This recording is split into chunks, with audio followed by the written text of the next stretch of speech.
Vou deixar ligada também para filmagem ali pro pessoal do YouTube, certo? Desculpem o atraso, mas o mundo estava se acabando em Teresina. Cai uma chuva, um vento, e aí Teresinense tem uma coisa que quando cai uma chuva todo mundo parece que fica doido. E aí todo mundo perde logo e se amarra no dia Zona Norte, Zona Sul, e parece que todo mundo se encontra na Frei Serafim. E se não se encontrar na Frei Serafim, parece que perde o rumo da vida. E aí com muita dificuldade, consegui sair da Frei Serafim, e aí até que a estrada estava tranquila, estava de boa, então foi legal até chegar de lá para cá, né? Mas peço desculpas por esse atraso. E aí o tema desse mês é prática mediúnica. Às vezes a gente pensa que basta ser médium. Vejo os espíritos, posso falar com eles, tá bom. Não preciso fazer mais nada. Deixa que eles fazem. Não funciona assim. Existe técnica, existe todo um sistema operacional para você se tornar um bom médium. Médium, qualquer um é. Ir ali na esquina, pode ver qualquer coisa, pode ver um vulto, uma alma, uma coisa. Mas ser um bom médium, como este aqui foi, e ainda hoje é uma outra história. Então precisa de muito estudo, precisa de estratégia, dedicação e sacrifício. Coisas bem simples para a gente fazer. Então, se nós queremos ser bons médiums, a gente tem que se dedicar causa, a gente tem que fazer uma série de aprimoramentos para que a gente se torne um médium ideal para poder auxiliar os espíritos. Só nascer e pronto, e estou vendo os espíritos, não funciona. Vamos passar. Esse tema, ele é muito bacana porque, como eu disse, você precisa saber de todo o sistema, de toda uma organização que acontece por trás do exercício mediúnico bem aqui dentro. Quando vocês entram aqui para pegar o passe, para pegar uma desobsessão, vocês não sabem o que se passa por trás da vida mediúnica de cada um para estar ali. Não é só chegou, sentou, concentrou e recebeu, não. Então tem toda uma trajetória para poder a gente chegar até ali. Para eu, por exemplo, hoje na palestra, eu já venho nessa estrada há uns 10 anos mais ou menos, empurrada pela mamãe. Porque foi ela, ainda me lembro, a primeira palestra que eu dei aqui, eu estava de short, totalmente desqualificada para a palestra. Estava de short, despreparada, e esse tempo, até hoje que eu dou palestra, é estudando, me aprimorando, fazendo curso para ver se eu aprendo a falar melhor, para ver se eu consigo cada vez mais transmitir o meu entendimento, o entendimento da doutrina, de uma forma que fique cada vez mais clara para vocês. E isso exige sacrifícios, exige uma série de coisinhas por trás que vocês não veem. Vocês me veem aqui na frente, ou qualquer palestrante aqui na frente, cara, que massa aquela menina falar. Mas vocês não sabem as noites que a gente passa em claro lendo livro, para que vocês façam uma pergunta e a gente saiba responder. Vocês não sabem como é você... Gente, organizar um slide não é fácil. Se a gente pensa que isso aqui é só botar a letrinha lá que o computador ajeita. Não, vai você botar isso aqui de uma forma que vocês não durmam.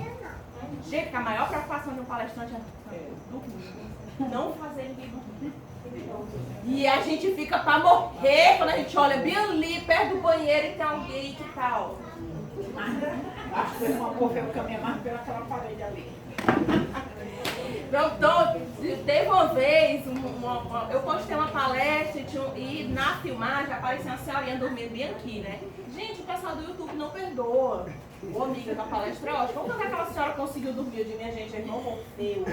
Ele é um espírito que ele vagueia pela sala de palestra, que aquele que é besta cai nas graças dele e ele bota para dormir tranquilamente. Mas existe todo um preparo por trás para que eu não deixe vocês dormir. A gente tem que estudar certas estratégias. Eu conto minhas besteiras aqui para vocês só para ninguém dormir. Então, não é só cheguei aqui e vou falar. Então, tem toda uma coisa por trás. E a prática mediúnica também tem todo um aprendizado por trás para que a gente possa possa se tornar um bom intérprete dos espíritos. Que é mediunidade? Primeiro ponto. Mediunidade é uma faculdade que nós temos, seres humanos, que nos permite comunicar com o mundo espiritual. Você, nós, somos ponte. E liga um plano a outro. Pronto, porque a mediunidade é uma ponte, é um meio em que você liga o mundo físico com o mundo espiritual. E a mediunidade mais antiga que nós temos na história, ela é a intuição. E existia nas antigas tribos, muito tempo atrás. A intuição, ela é a primeira mediunidade. E cá entre nós mulheres, a gente tem ela mais desenvolvida desde pequena. Não que nós sejamos especiais, mas é porque ao longo das encarnações, quando a gente veio como mulher, a gente vem realmente mais, que eu digo assim, mais voltada para sentir determinadas coisas que muitas vezes os homens não têm. Então, tal que, por exemplo, nós mulheres, já falei isso aqui pra vocês, mas eu vou repetir de novo. Nós mulheres, a gente tem uma visão de 180 graus. Você tá na festa, o crush disse que não ia, e você viu ele lá no festejo. Você nem precisa olhar pra cara dele, mas ele tá bem ali, você sabe que ele tá bem ali. E aí a amiga diz, não olha amiga, pode deixar, não olha, mas você sabe se ele tá com o outro ou não, viu? Tô falando uma mentira? É ou não é mulherada, né? A gente sabe de longe. Homem não. Homem tem a visão foco. Isso aqui. Por isso que, por exemplo, para dirigir, eles são melhores porque eles têm a visão foco, centrada para frente. Então, são determinadas características que nós, mulheres, ao longo do tempo, a gente aprimorou. E a intuição foi a primeira mediunidade que surgiu na era dos homens, digamos assim. E aí vamos passar rapidamente por um histórico da mediunidade. Como eu disse, há muito tempo atrás existia a mediunidade primitiva, que, como eu falei, é a intuitiva. A mediunidade de intuição, que é aquela coisa de você estar aqui. Menino, eu acho que esse negócio bem que não vai dar certo. A gente não tem esse estalo, né? Essa coisa. E os homens também têm. Quantas vezes você olha para uma pessoa, você sente que essa pessoa não é confiável? Uma espécie de intuição te diz, não, isso aqui, eu acho que isso aqui não vai dar certo. Não, eu acho que isso aqui dá certo. Então, é uma mediunidade. E ela é a mediunidade mais primitiva, mais antiga que existe, certo? E aí nós temos depois a mediunidade tribal. A mediunidade tribal, ela surgiu em grupo, né? As antigas tribos, elas tinham seus rituais. E então, por exemplo, os índios têm isso. Eles têm aqueles momentos de reunião deles, em que eles conseguem se comunicar com o plano espiritual ali naquelas reuniões, certo? Depois foi mudada da mediunidade tribal, ou seja, que é aquela que funciona em grupo, para a mediunidade fetichista, né? O fetichismo, que é uma mediunidade que já começou a desenvolver uma das coisas que tinha muito no desenho do Pica-Pau, que é o voodoo. Quem aqui lembra do Pica-Pau, que tem um jacaré, né, que faz um boneco e aí fica espetando lá? Então, todo mundo que faz os desenhos sabe o que é a técnica do voodoo. O voodoo é quando você consegue subjugar alguém à distância para que aquela pessoa faça o que você quer. Não é uma técnica simples, certo? Envolve muitas coisas, um processo de magia também. Não tal que geralmente a gente... Isso do ponto de vista mais claro que eu estou falando aqui. Mas existem outros pormenores a respeito do voodoo que eu não vou entrar nessa questão, né? Mas basicamente é essa capacidade de você conseguir, à distância, subjugar alguém para que essa pessoa faça o que você quiser. E aí nós temos a Goécia, também conhecida como magia negra, que tanto todo mundo tem medo. Todo mundo tem medo da magia negra no escuro. Mas muita gente vem ao centro espiritual, você só está vendo a mão, você só acha que é uma macumba que botaram aqui em cima de mim, que acho que é por isso que elas não estão dando certo. E aí quando a gente vai fazer uma sondagem espiritual, a pessoa não precisa de nenhum macumbeiro, porque ela já é a própria macumbeira da sua vida. Quando você vai comprar um carro, você conta para a vizinhança inteira, você está juntando dinheiro para comprar um carro, você está sendo seu primeiro macumbeiro. Porque tem certas coisas, certos planos que você não conta pra E nem deve. quando você conta muito os seus planos, na maioria das vezes. Porque por mais que aquela pessoa amanheça ali muitas vezes do meu lado, ela é a primeira que não posso ter o sucesso. Estou mentindo? Muitas vezes você é o diabo do ciúme, a loucura, o zap do outro, que é o contatinho. E aí nessa loucura do ciúme, ninguém precisa fazer macumba pra você, porque você já está fazendo. Quando você trai alguém, você diz que vai e você não vai. Você diz que não fez e você fez. Você não precisa de nenhuma macumbeira estar botando nenhum catimbó em cima de você. Você já está fazendo isso por conta própria. Então, muitas vezes as pessoas chegam nas casas espíritas, não tem macumba, tem não sei o que, não sei o que. Mas a própria pessoa, quando a gente vai fazer um estudo da vida dela, a gente descobre que ela é a responsável por várias coisas que não estão dando muito certo na vida dela. Então, por isso que a magia negra, ela tem, ainda hoje ela tem uma participação muito grande em relação à mediunidade. Porque muitos espíritos se utilizam de determinadas pessoas que têm mediunidade para poder fazerem coisas ruins, sim, para com as outras pessoas, mas também existem espíritos bons que se unem a outras pessoas para fazerem coisas boas. E aí nós temos também a mediunidade mitológica, que inclusive se desenvolveu bastante na época grega. Entendeu? Que é aquela mediunidade dos deuses, né? Que os deuses ficavam lá das alturas vendo os homens e que eles interviam no livre-arbítrio da humanidade. E aí nós temos também a mediunidade oracular, que também surgiu na Grécia e que é uma das mediunidades mais interessantes que eu acho. Vocês devem ter visto, acho que teve filme 300, tem também. Qualquer filme que fale sobre... Matrix, que tem o oráculo. Matrix, exatamente, que tem o oráculo, tem também, mas eu digo assim, que fica mais o que eu mais vejo é nesses filmes mais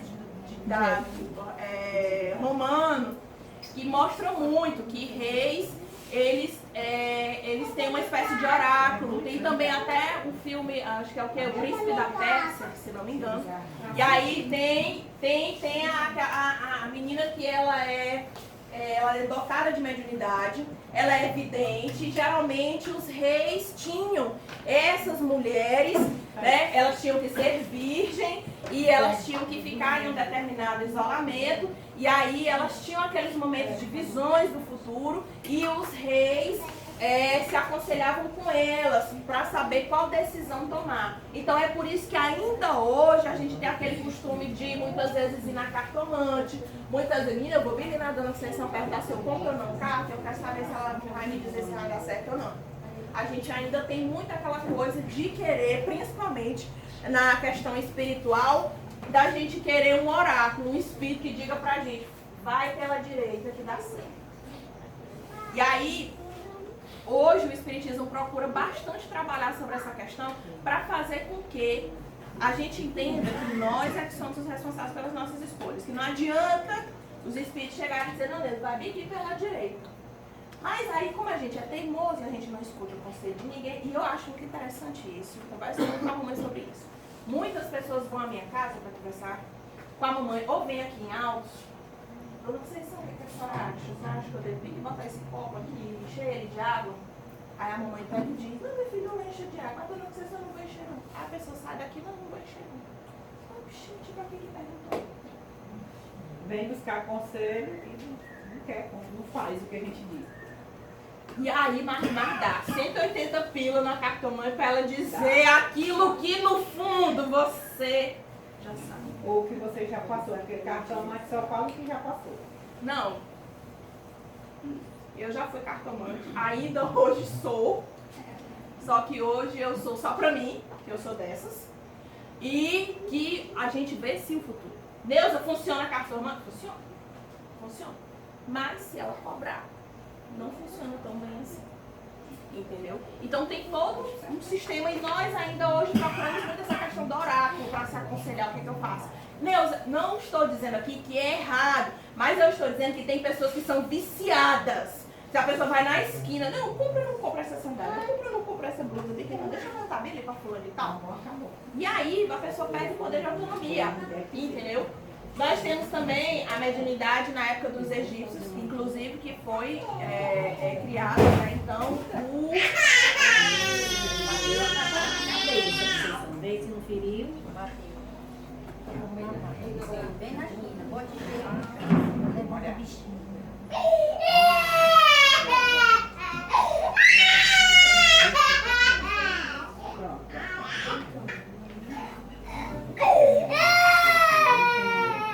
Esse aqui é bem fácil que não tá quieto. Pronto. é só. Pronto. Isso aqui você tá crescendo. Cresce normal.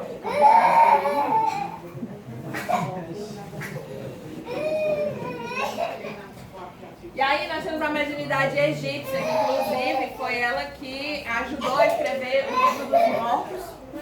E no livro dos mortos falam vários rituais sobre a existência da comunicação dos espíritos com os antigos iniciados. Nós temos também os hindus, que também tinham sua comunicação com os espíritos. E por último nós temos os judeus, na pessoa de Moisés, que Moisés recebeu em cima do monte, recebeu a tábua com os 12 mandamentos. Ele recebeu essas tábuas através da mediunidade. Então, a mediunidade sempre esteve presente nas nossas vidas desde muito antes. Ela não é uma coisa recente. E aí, o Allan Kardec, quando codificou a doutrina, ele estudou os vários tipos. Gente, existe 1 trilhão de tipos de mediunidade. Mas eu selecionei só esses 6 aqui, exatamente para não estender muito, porque o objetivo não é falar da mediunidade em si, mas sim da sua prática, certo? Então nós temos a psicofonia, que é a chamada incorporação, né? E aí, novamente, eu digo, bato sempre nessa tecla, o espírito, ele não entra em você. Ele só fica do lado. Sintoniza. Quem assistiu o filme do Divaldo, é interessante uma cena em que eles estão fazendo... Isso, está em cartaz. Tem uma cena que o médium está incorporado e o espírito está aqui do lado dele. O espírito fala e o médium repete. Bom, mas o espírito não entra no corpo da pessoa, entendeu? Não é o filme do exorcista, certo? Então, essa sintonia aqui, ele transmite pelo pensamento e nós médiums a gente fala o que o espírito está pensando. Nós temos a psicografia. A psicografia é quando você escreve o pensamento do espírito. Ele dita aqui para você e você escreve. Nós temos a vidência, que é quando você vê os espíritos como se fossem pessoas reais, como se fossem pessoas normais. Também no filme do Divaldo fica bem claro que ele tinha essa evidência não apurada, que ele tinha hora que ele não sabia distinguir quem era vivo e quem era morto, certo? Nós temos a audiência. A audiência foi a primeira mediunidade que eu desenvolvi, que é a capacidade de ouvir os espíritos, de ouvir a voz dos espíritos, tanto em estado de transe quanto em estado normal. Quando eu comecei a desenvolver a mediunidade, eu escutava as vozes dos espíritos como se fossem pessoas normais, conversando sobre os mais variados assuntos. No começo eram chiados, cochichos, como se fossem pessoas cochichando no meu ouvido. Mas aí depois que eu comecei a estudar, a aprimorar, eu consegui identificar o que é que eles estavam conversando. E aí, se eu quisesse, eu ainda me metia na conversa, que eu sou desses. E aí nós temos a psicometria. A psicometria é uma mediunidade um tanto quanto rara, mas é a capacidade de você tocar num objeto e você saber o que aconteceu com o dono daquele objeto, ou você saber o que aconteceu com aquele objeto. Chico Xavier tinha essa mediunidade. De vez em quando também eu consegui ter essa mediunidade. A mamãe também de vez em quando ela tem. E é por isso que muitas vezes você vai num rezador, numa outra casa espírita, né, que não seja necessariamente kardecista, mas tem muita gente que descreve a vida de outra pessoa só pela foto. Né? Ou então a pessoa leva um objeto da pessoa e aí a pessoa que é sensitiva toca, ela sabe tudo o que aconteceu. E aí é por isso que o lugar de médium não é em museu. Porque se o médium tiver a psicometria, ele for para um museu, aí tudo que ele tocar, ai meu Deus, ui, fui, sei o que aconteceu com esses objetos. Então, essa psicometria ela é uma mediunidade bem rara, mas ela é muito boa, assim, que eu digo por conta de ser realmente rara, de você não encontrar. Nós temos a mediunidade de cura, né, que são os médiuns passistas, que eles doam sua energia para nós, que estamos debilitados, ou que estamos doentes, ou que estamos necessitando de energia, e eles nos ajudam a recompor a nossa carga energética. Então, quando você bota seu celular para carregar ali, na tomada, você está recompondo a carga dele. Então, os médios de cura, eles conseguem fazer isso. Às vezes vocês chegam aqui no centro espírita com a energia de vocês embaixo, e aí vocês pegam um passe, ou seja, aquele médium doa aquela energia, vocês se sentem melhor, vocês saem daqui se sentindo melhor. Então, essas são as mais comuns que nós temos, certo? Mas nós temos muitas outras mediunidades incríveis também. Bom, Neuza, e aí? Eu fui conversar aqui com a dona Conceição e ela disse que eu sou médium. Diz que a minha mediunidade está aflorada. O que quer dizer? Gente, tem pessoas, todo mundo tem um período certo para desenvolver a mediunidade. Mas tem gente também que numa vida não vai desenvolver aquela mediunidade. Ela vai ter o potencial, mas ela não vai desenvolver. Então, depende de pessoa para pessoa. Por exemplo, eu já vi meninos que com 10, 11 anos tinham mediunidade desenvolvida. E eu já vi pessoas que depois dos 40 que vão desenvolver a mediunidade. Então, depende. Tem aquele período, aquele momento que ela aflora, ou seja, que ela aparece. E aí ela é muito confundida com a famosa labirintite. Ela é muito confundida com tontura. Ela é confundida com cansaço, com sono, com falta de energia, dor de cabeça, entendeu? Mas é um dos sinais de afloramento mediúnico. Cada um tem seu tempo, como eu disse. Tem pessoas que, por exemplo, tem gente que chega na casa espírita hoje, amanhã ela já recebe até o Chico Xavier. Tem gente que passa 10 anos e ela não vê nem uma mosca voando na frente dela. Então, depende de pessoa para pessoa. Cada um tem seu tempo.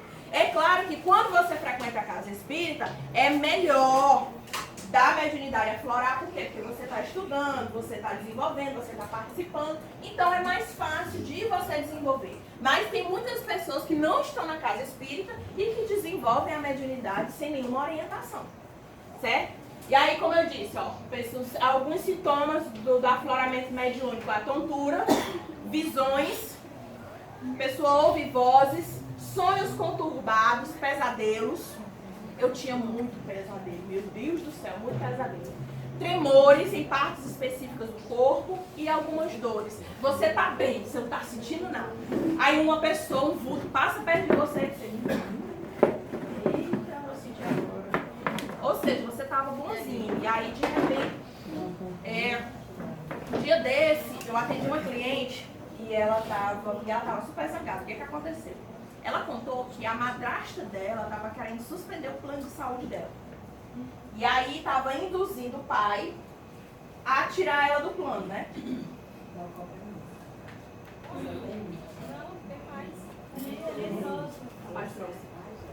São abençoados, Deus.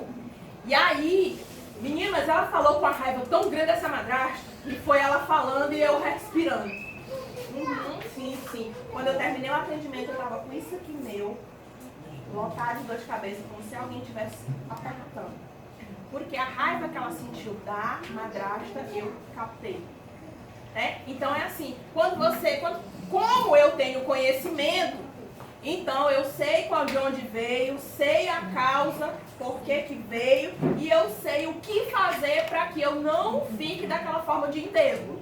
Então, tal que quando foi depois que eu terminei de atender ela, eu fui no banheiro, e aí me recolhi, fiz uma prece, mentalizei luz aqui nessa minha parte frontal e fiquei boazinha. Entendeu? Então, tem algumas situações, algumas dores como essa que você tá aqui bonzinho. Aí do nada você tem essas dores que somem e que aparecem. Geralmente são sinais, sim, de possível mediunidade. Entendeu? Mas aí como é que eu sei que é mediunidade ou não? Primeiro, consulte-se no médico. Vá ver a parte física. Porque às vezes pode ser só falta de postura, a coluna é enrolada. E aí dá dor nas costas. Aí, menina, eu acho que alguém tá escanchado. É não. É porque a gente não alonga a coluna. Aí, não, é que alguém deve ter meus 80 que tá aqui nas minhas costas. Mas é não, sabe o que é também? O abençoado. Eu fico louca. Como é que a pessoa consegue dentro do ônibus, minha gente? Gente, eu fico louca. Porque se eu não me seguro dentro do ônibus, eu desencarno pela janela e ninguém nem vê. Porque tem motoristas e tem motoristas. Tem motorista que tem um pé bem suave, que você nem sente. Mas tem motorista, e eu que também pego o ônibus na hora do rush, você tem que ter força no braço. Eu até voltei a fazer academia, malhar o braço, para eu poder conseguir técnicas para eu não morrer no ônibus, na janela, afora do ônibus. Mas eu fico impressionada com esses meninos. Vai com a mochila de 300 quilos nas costas, já anda assim com o peso da mochila e...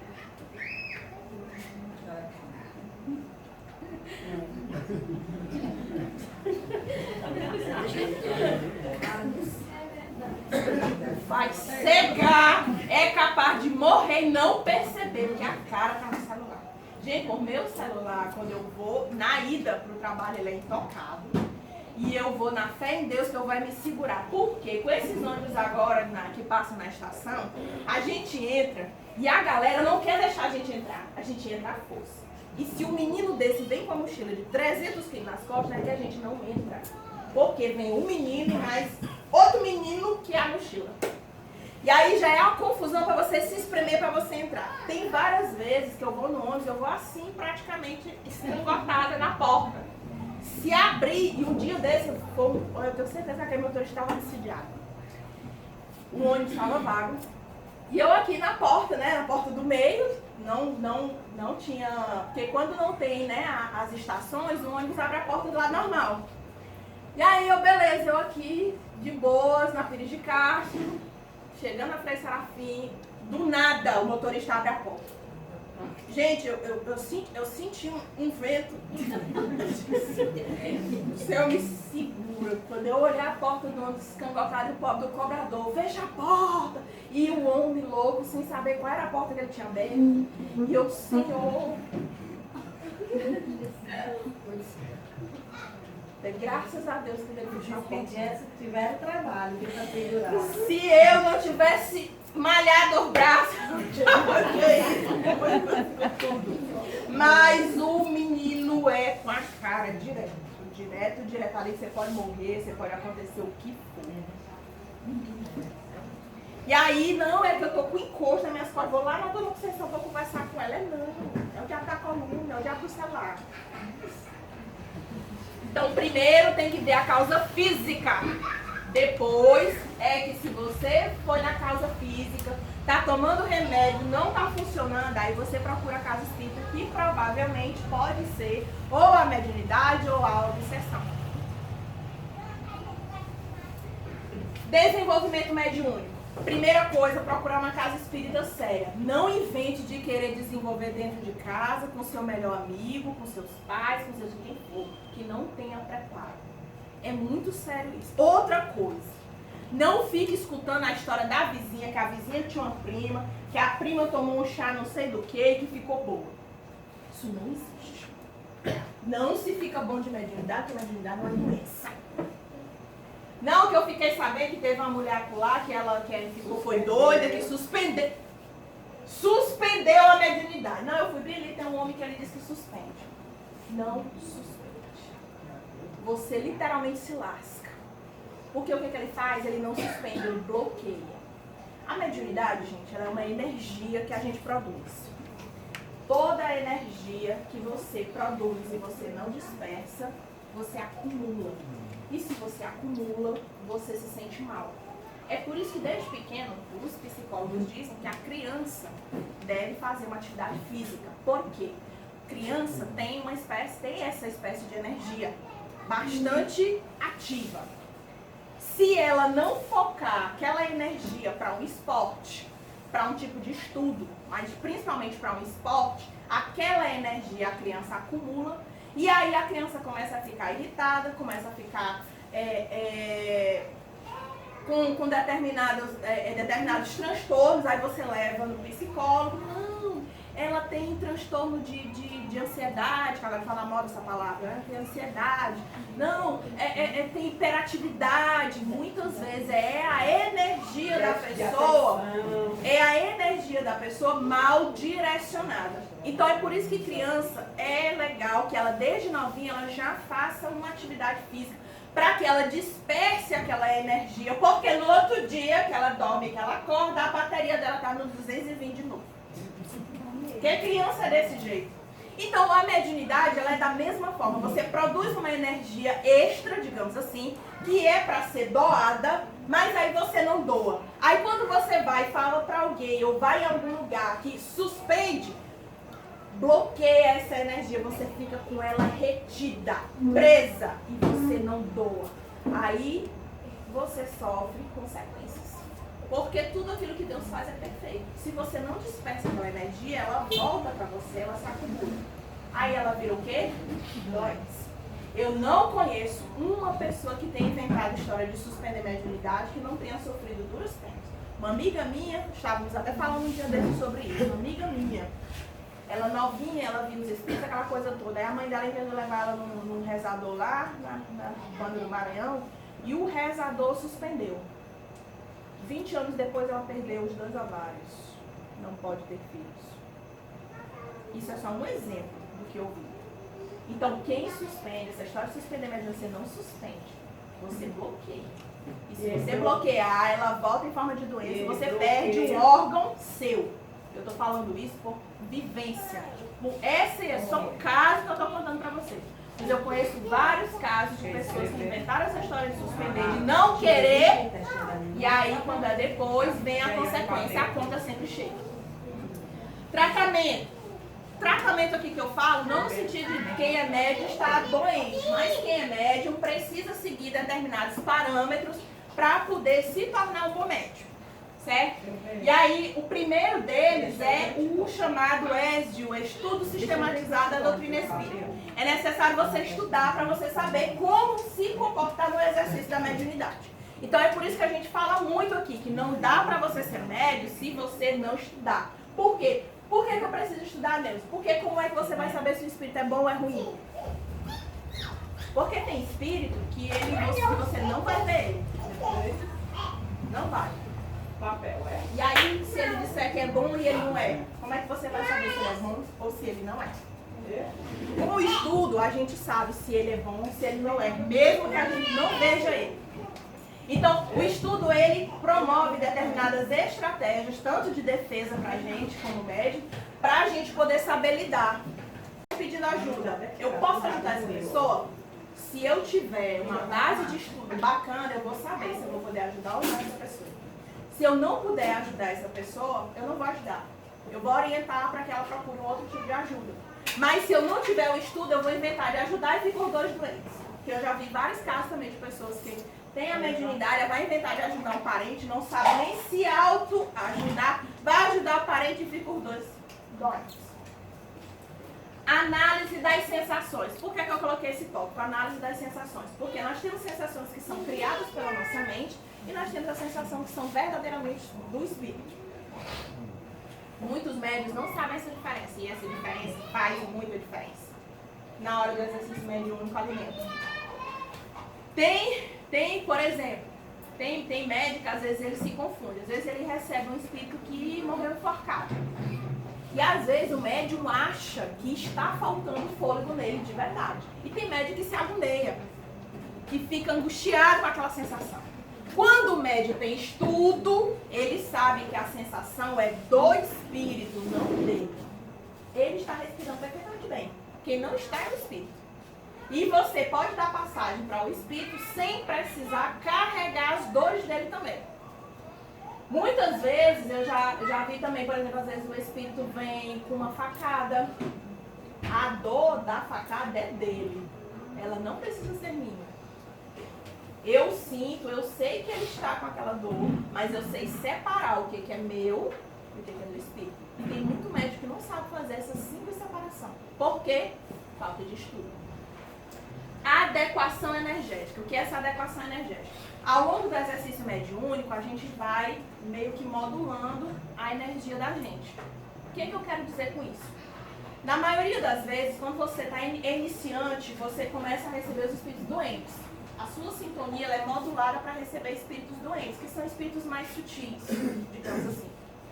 E aí você recebe mais os doentes, sentindo dores, ai, tá doendo aqui, tá doendo ali, aquela coisa toda.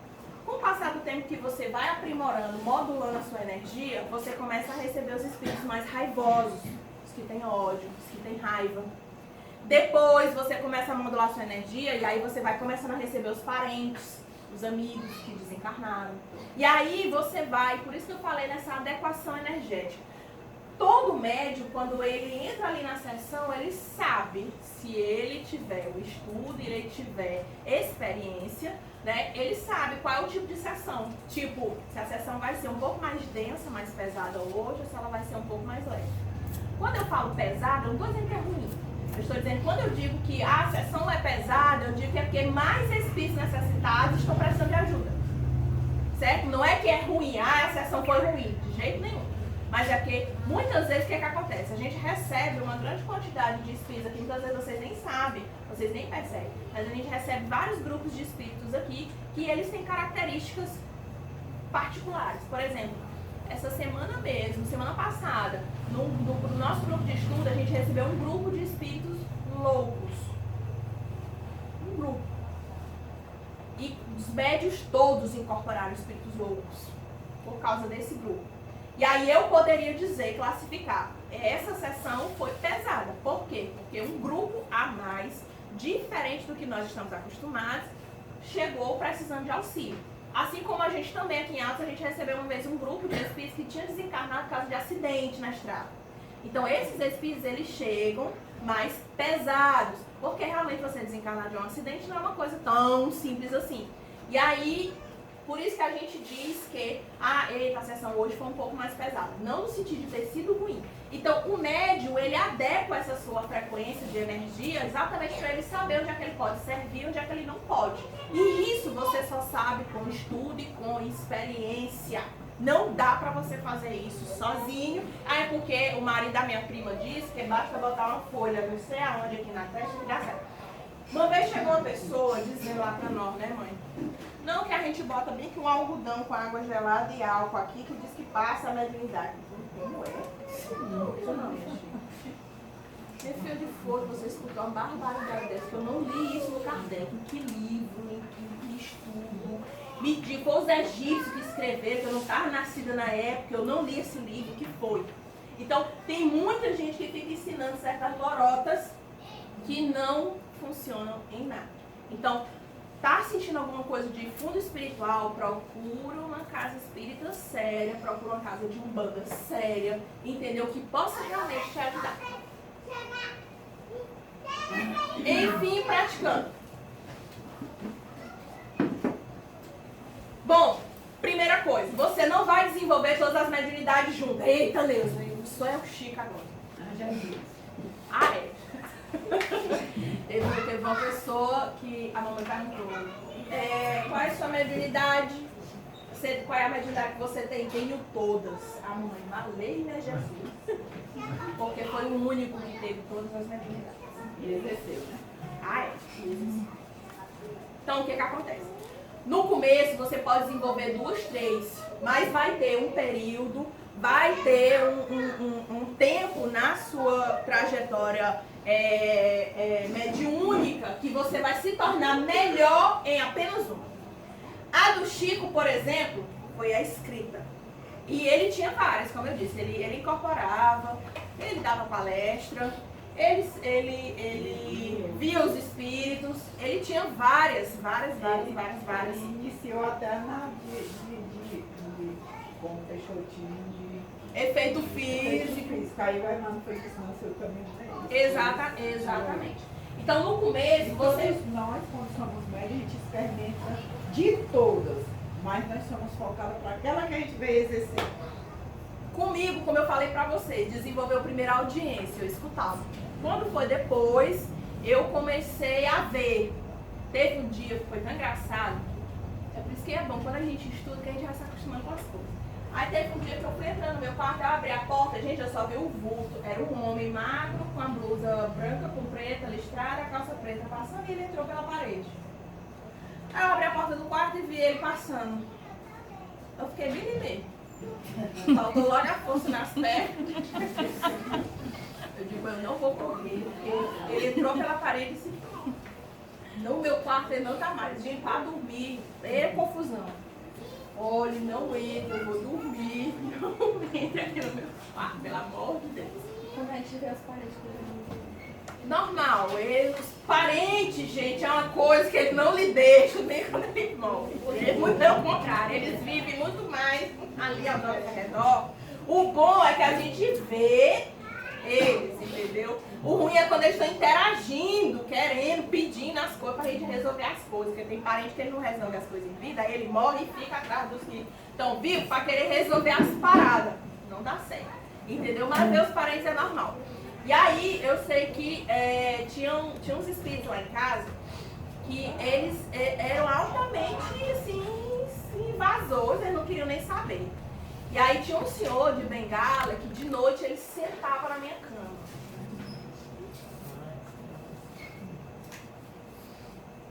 Ele vinha, eu via. Ele vinha tipo com a bengalinha dele. Ele sentava na barata. Gente, eu sentia o colchão assim. Sabe o que é que eu fazia?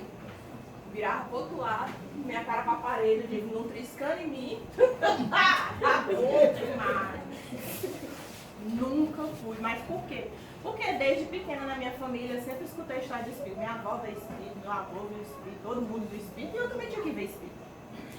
E aí quando você se acostuma com essas coisas, não, mas já tive medo, já teve várias vezes que eu já vi determinados espíritos que eu não gostaria de ter visto. Entendeu? Mas hoje, por exemplo, eu raramente vejo um espírito. Raramente. Difícil eu ver. Geralmente eles se comunicam comigo mentalmente mesmo, pela telepatia. E pronto. E quando a gente vê uma pessoa, por acaso meu filho passando, eu deitada lá no outro quarto, passando assim pro meu quarto, eu estava no quarto da minha filha. E ele estava lá no quarto dele, Passeando pela casa, matando saudade. Fazem isso direto, isso é comum. ele vivo. Ah, e a chamada. Mas ele estava em casa no Estava em momento? casa, em outro quarto. Em outro quarto. Ah, Ia passando com ele. é o espírito dele passeando pela casa. Quando a gente. Dia bem. Essa bem daqui, a mamãe ela faz assim.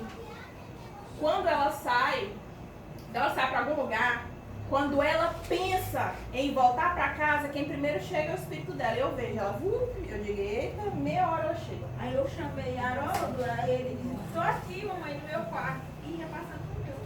Não, mas é porque o espírito ele tem essa capacidade de se projetar. Mesmo ele estando vinculado ao corpo físico, ele consegue se projetar. Sair e passear, digamos assim, entendeu? É normal. Normal. É uma das habilidades do que o espírito tem. E aí, muitas vezes, quando não é a mamãe nunca me pegou com a boca na botija.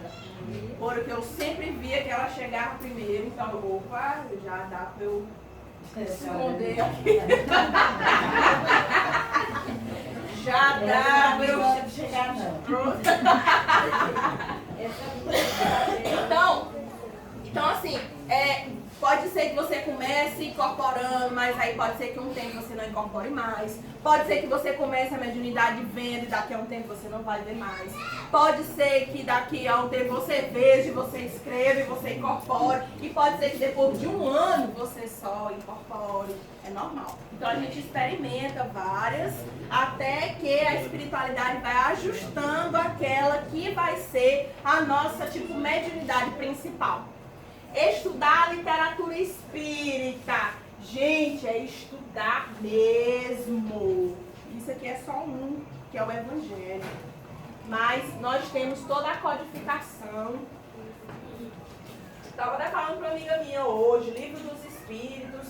Uma amiga minha ficou curiosa pela doutrina, aí eu indiquei para ela o livro dos Espíritos. Ela, Deus, eu não gostei não, esse livro assim, tem pergunta e resposta, eu não tive paciência de ler não.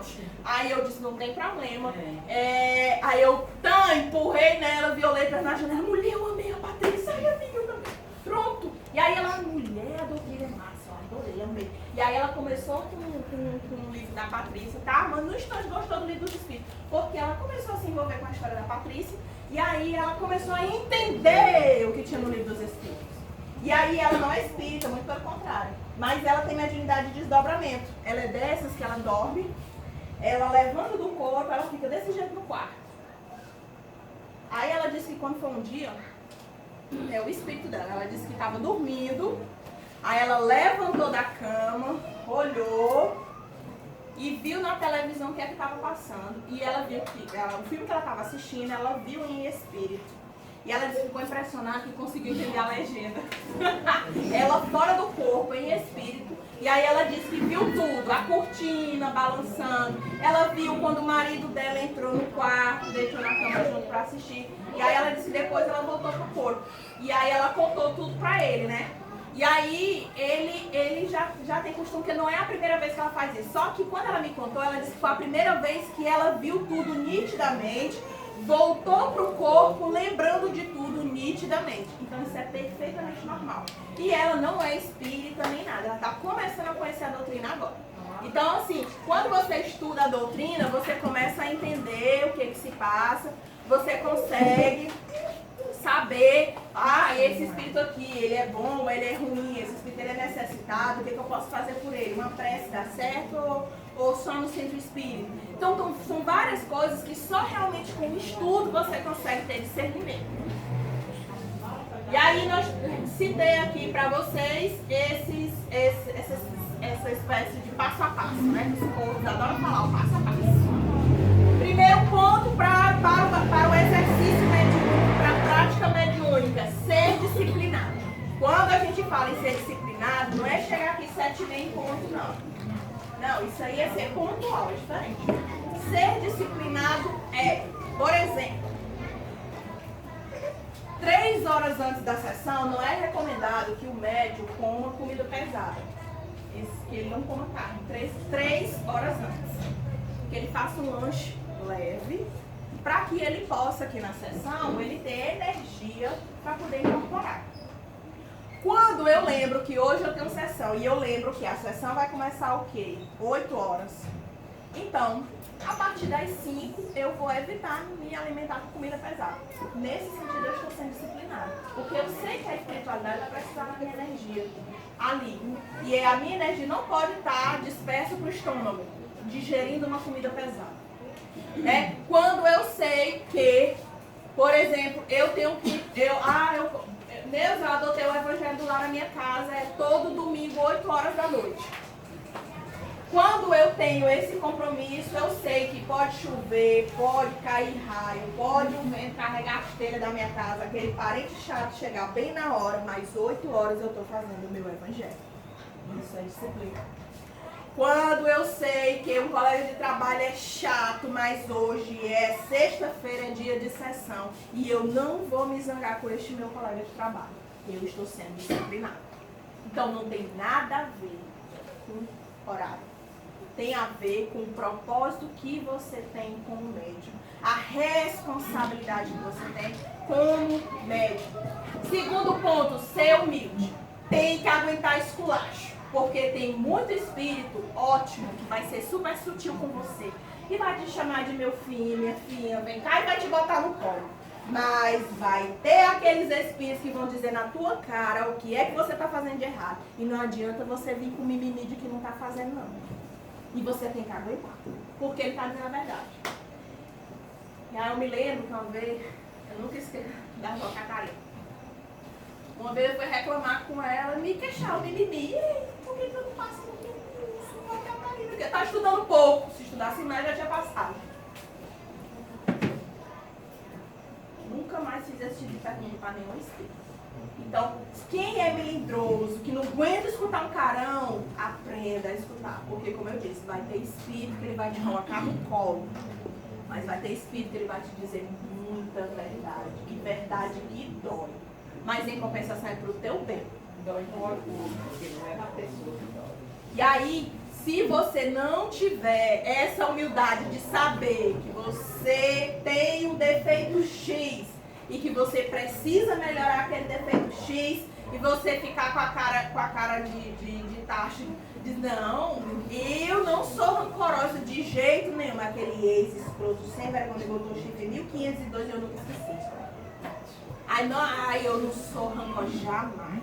Não, eu não sou invejosa não, meu Deus, mas aquele lá que a fulana não merece aquele marido que tem aquela trouxa, lindo, daquele jeito, novo de rica. Aquela égua não merece. Não, eu não sou invejosa. Todos nós somos. Todos. Em algum momento da nossa vida a gente vai olhar para a vida do outro e a gente vai achar que a vida do outro é melhor que o outro não merece.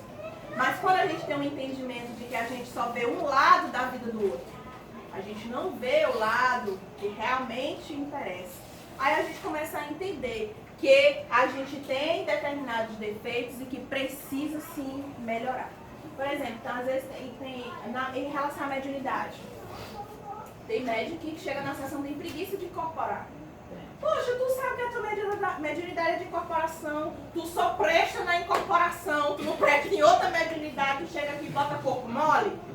Não vem pra sessão que é melhor. Aguenta o tranco dos obsessores lá na tua casa que é melhor. Mas não vem pra cá ficar de molho, não. Então, precisa ter humildade, precisa ser esforçado. O que é ser esforçado? Não é esperar que nós aqui a gente entregue tudo na boca, não. Estuda, vai atrás. Menina, eu vi a dona Conceição falar e não sei o que. Deixa eu ir atrás pra saber o que é. Bota no Google, a gente não bota tanta besteira no Google, como fazer um bolo. Eu vejo que tem uns colegas que trabalham lá e falam, meu Deus, é o povo mais viciado em bolo que eu já vi na minha vida. Ali é o povo que mais compra bolo na face da terra, é o povo que mais traz bolo. Menino, é receita de bolo que eu nunca vi na minha vida, mas o pessoal bota. Agora, pergunta, bota alguma doença, alguma cura, alguma notícia que sirva mesmo de aprimoramento de conhecimento para a pessoa. Não sabe, mas sabe a vida da Rihanna, sabe a vida da Maria da Paz, sabe a roupa da Vivi Guedes inteira, mas pergunta quanto é 2 mais 2, não sabe. Então, se você viu alguma coisa que você achou interessante, seja no conteúdo da doutrina ou em qualquer outro conteúdo, te esforça para ir atrás e pesquisar, saber como é que faz. Neuza, mas eu botei no Google e não encontrei. Procura quem possa te auxiliar para que você possa melhorar teu entendimento. Perguntar sempre. É preferir você perguntar do que você fazer besteira. Dona Conceição, posso beber no final de semana? Ela vai dizer, lógico, não vai. Mas é melhor que você pergunte, ou então chega, Dona Conceição, eu não estou me sentindo bem aqui no dia da sessão. Não sei, eu me zanguei hoje com aquele marido, ou sim, o marido, Dona Conceição, não me ajuda. Não estou muito bem. Posso fazer parte da sessão? Ela vai dizer, não, meu filho, fique ali. Recolha esse sua significância enquanto você passa as anos. Mas pergunte, não vá perguntar para a prima do fulano, do irmão, do meu cunhado que disse que foi em tal lugar e que era assim. Pergunte para quem sabe, pelo amor de Deus. Entendeu? Exatamente para que você, qualquer dúvida, não, minha mediunidade, eu sinto isso. Será que é realmente isso que eu estou sentindo? Pergunte sempre, procure ir atrás de quem possa realmente lhe passar um conhecimento seguro. Aprender o tempo certo de agir. Quando a gente está começando a desenvolver a mediunidade, qual é o primeiro defeito que a gente tem? Querer salvar o mundo todo. Aí você quer que o pai venha, a mãe venha, o namorado venha, o crush também venha. Você quer salvar a humanidade inteira, você não vê. Você não vai. Você primeiro vai ter que se equilibrar para depois você poder começar a salvar o restante da família.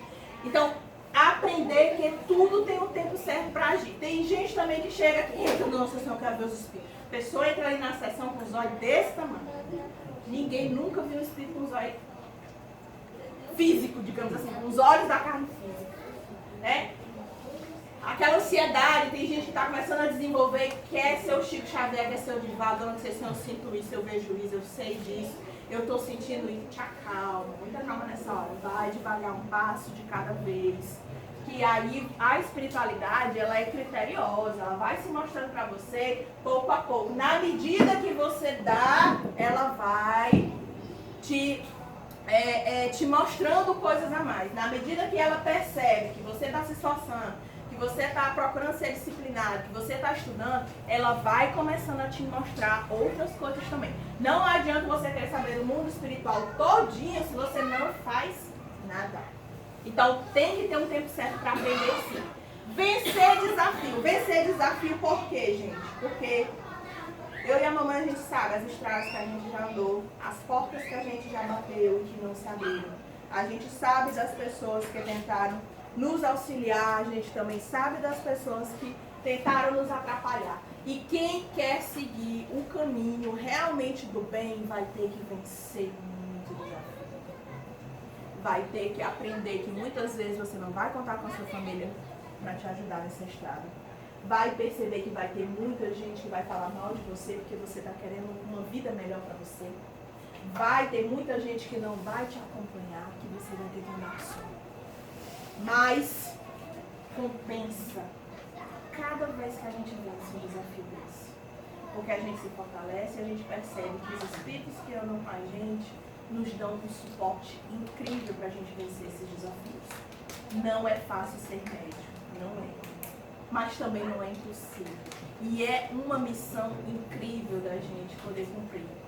É muito gratificante quando você tem um entendimento que você pode ajudar alguém, tornar a vida daquela pessoa melhor, porque você soube orientar corretamente, porque você soube dar um conselho, porque você soube trazer ela no lugar certo. E isso não tem preço.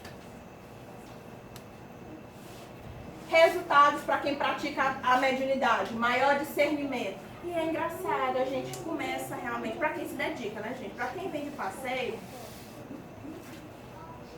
demora mais um pouco, mas para quem se dedica, a gente começa a ter um maior discernimento. É uma das primeiras coisas que a gente percebe quando começa a se dedicar mediunicamente. A energia da gente muda. A gente começa a enxergar as pessoas de uma forma diferente. Não que a gente seja melhor do que elas, mas a gente começa a perceber quem é e quem não é.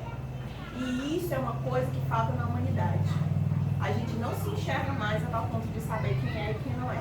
Quantas vezes você confia em pessoas que você não deveria confiar, que você sabe que não é para confiar, mas aí você acaba confiando? Quantas vezes você sabe que determinada escolha não vai ser o melhor para a tua vida, mas você faz só porque você é orgulhoso, que você quer mostrar que você pode?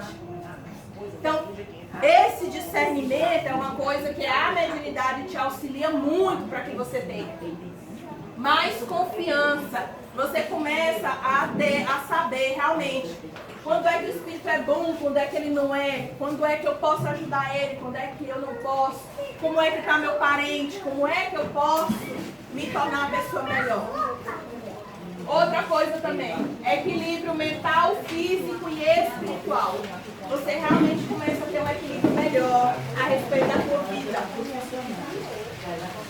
Você tem apoio da espiritualidade. Os espíritos começam a ficar mais próximos de você, te orientando, para que você não cometa erros. Confiança mediúnica. Detalhe.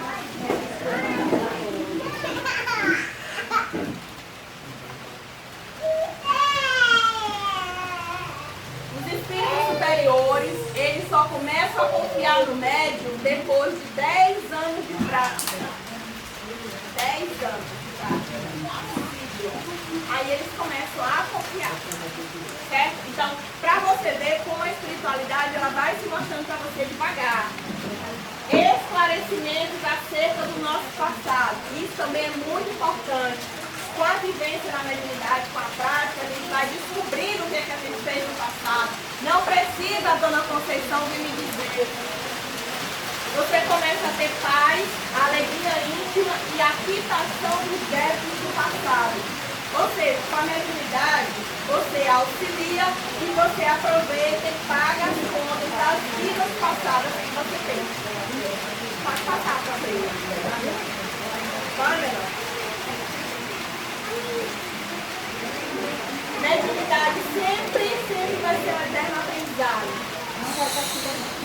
Todos os dias surgem livros novos, conhecimento Tem todo santo dia um conhecimento novo que surge. Então, sempre é bom estar renovando o conhecimento. Novos livros.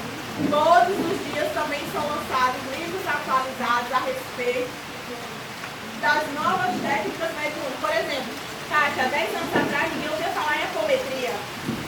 Hoje em dia, a apometria é a nova desobsessão. Né? Então, novas técnicas, novos estudos, novos recursos chegam e você tem que estar atualizado também. Novos conhecimentos. Existe tanto tipo de espírito que a gente vai se comunicar, e cada um espírito desse que se comunica com a gente é um aprendizado a mais. Então é importante, cada vez que você entrar aqui naquela sala, você como médico, aprender com as lições de vida, com o sofrimento daqueles irmãos que estão ali, com a história de vida deles, aprender o que é que você pode pegar da vida deles, que serve para você e que você pode se melhorar com aquilo. E por fim, a prática mediúnica ela envolve a caridade, a fé, o espírito e o saber. A caridade porque o principal objetivo da mediunidade é ajudar o próximo. A fé porque sem a fé você não consegue mover as montanhas da tua vida. Você precisa do espírito, do seu espírito fortalecido para você conseguir vencer as dificuldades da vida. E você precisa saber como fazer isso da melhor forma possível. Então, a prática mediúnica, ela exige determinados desafios, determinados sacrifícios, mas ela também traz excelentes compensações. Eu nunca me esqueço que eu tive, há muito tempo atrás, eu tive um problema de deslocamento de retina. E aí eu estava praticamente na mesa de cirurgia para operar da vista. E aí, com o trabalho mediúnico que eu fui fazendo, em torno de 5 anos, eu não tinha mais problema de visão. Por quê? E aí, foi uma vez, os espíritos revelaram, né? Por causa do trabalho mediúnico seu, por causa das poucas palestras, por causa da dedicação aos estudos mediúnicos, você mereceu não passar por essa cirurgia. Então, quando você faz a sua parte, a espiritualidade te devolve em dobro. Então, a prática mediúnica, ela só tem a favorecer a nossa qualidade de vida como pessoa, como ser humano, como espírito e como pertencentes que somos de uma única família universal. Vocês não são da família Silva, da família Nogueira, do Lustosa, da Cruz, do Rodrigues, do Lobão. Vocês e eu e os desencarnados que a gente não vê, somos todos irmãos. Quando a gente conseguir entender esse ideal de fraternidade, a gente não vai ter mais tanta desigualdade como a gente tem no momento. Quando a gente conseguir perceber isso, a gente vai entender tudo aquilo que Jesus falava. Amai-vos uns aos outros e faça o bem a quem quer que seja.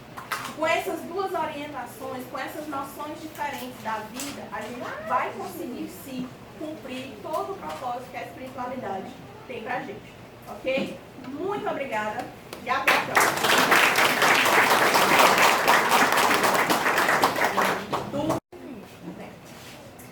Tem sim.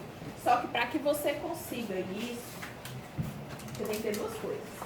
Você tem que ter a força de vontade e você tem que ter também a questão da telepatia. Todo mundo tem, mas nem todo mundo tem bem desenvolvido. Eu conheço pessoas, e isso acontece muitas vezes com mãe e filho, marido e esposa. Quantas vezes você está querendo falar com um boy, e às vezes você pensa tão forte nele, você não pode ligar naquele momento, e de repente ele liga. Muitas vezes sua mãe não está muito bem, e aí você consegue perceber e você liga para sua mãe. Então são esses sinais, mas é possível sim. Outra coisa, tem um detalhe também. Para que a outra pessoa perceba que você está chamando ela mentalmente, ela tem que estar na sintonia. Se ela não tiver, por exemplo,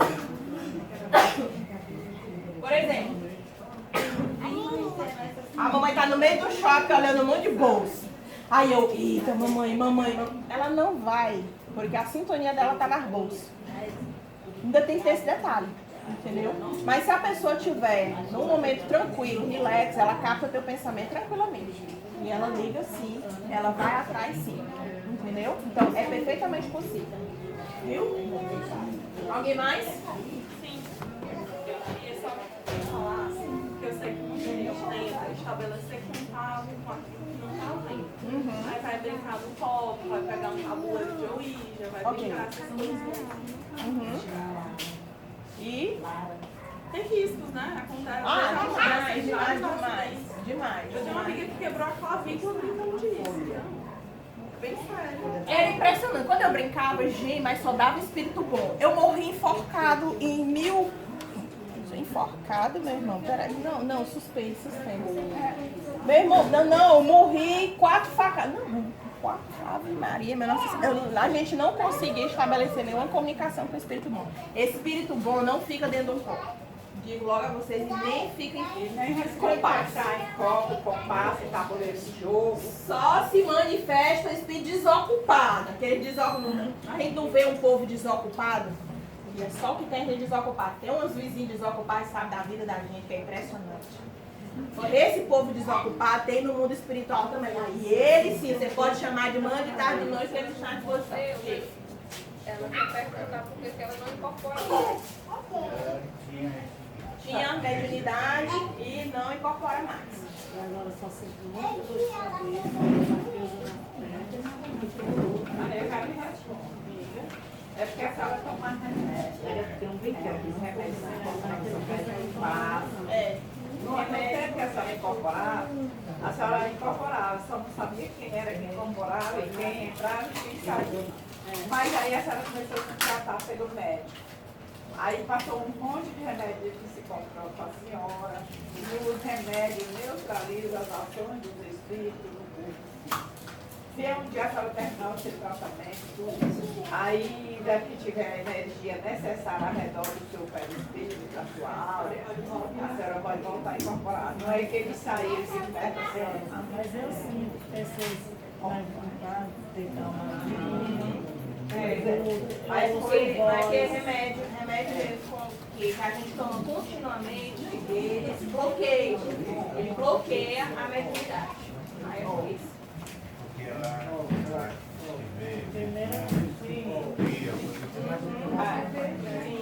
Eu, por exemplo,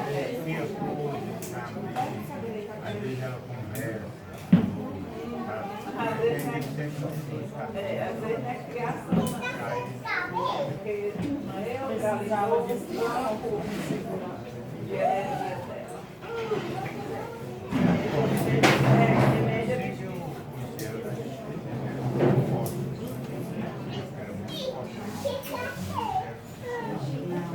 E ela só virou a ponta de conversa, né? Porque não encontrou o local para colocar o centro. Ela obedeceu e só botaram ela para fazer coisa errada. Ou esse chorar fica bem feio.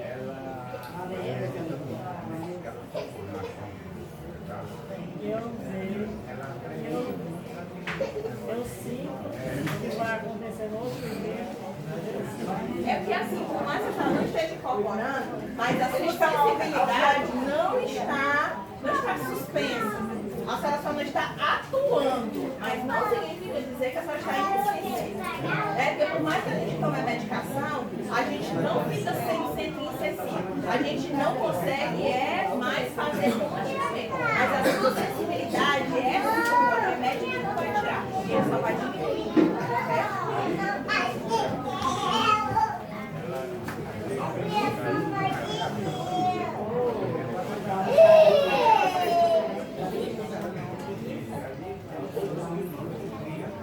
Ele vai sair da